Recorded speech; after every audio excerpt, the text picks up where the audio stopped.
What if I told you that food won't grow in fields anymore? Not in 10 years, not in 50. It's already starting, right now. Inside buildings, in the middle of cities with no sunlight, no soil, and no rain. Traditional farming is losing a fight it didn't choose, against droughts, against unpredictable seasons, against the simple math of not enough land to feed the number of people who need feeding. And into that gap, something completely different is moving in. Vertical farms, controlled by AI. And they're not coming. They're here. This is not concept art. Companies like Plenty and AeroFarms aren't running experiments. They're running businesses. Full-scale vertical farms, operating right now, producing real food that ends up in real stores. Walk inside one, and it doesn't look like a farm. It looks like something between a server room and a science fiction movie set. Plants stacked in vertical towers, floor to ceiling, row after row in enormous warehouse spaces. No windows, no soil, no mud. Instead of sunlight, LED panels, tuned to the exact light spectrum each crop needs. Nothing more, nothing wasted. Instead of soil, roots hanging in air or submerged in mineral-rich water, absorbing exactly what they need at exactly the right moment. And running all of it, AI, monitoring temperature, humidity, CO2, nutrient levels every single second, adjusting constantly, never distracted, never off. Plants grow up to twice as fast as they would in a field outside.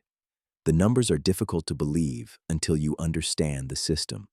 Up to 95% less water than a conventional farm, not because the plants need less water, but because nothing is lost. The water circulates in a closed loop. It doesn't evaporate. It doesn't run off into the ground. It goes around and around. Zero pesticides. None.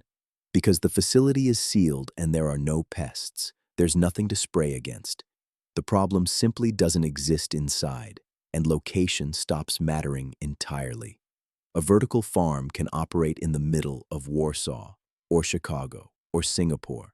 The food travels from the building to the store in hours instead of crossing continents over weeks. The supply chain gets very, very short. So where's the problem? Electricity. Thousands of LED panels running continuously around the clock need a lot of it. And until energy is cheap enough or clean enough at scale, vertical farms only make economic sense for crops that people pay premium prices for. Herbs, salad leaves, strawberries, vertical wheat, vertical potatoes? Not yet. The cost doesn't work. That's still a problem waiting for a solution. Nobody serious is claiming vertical farms will replace traditional agriculture completely. That's not the argument. The argument is simpler. As droughts get worse, as water becomes scarce in regions that used to have plenty of it, as the climate makes certain parts of the world simply unreliable for growing food, vertical farming stops being an interesting experiment and starts being something the food system actually needs. Not a replacement. A backup. A parallel system that keeps working when the field outside can't. Would you eat salad grown by a robot in a sealed warehouse with no windows? Genuinely curious? Drop it in the comments. Subscribe for more AgroFuture. See you in the next one.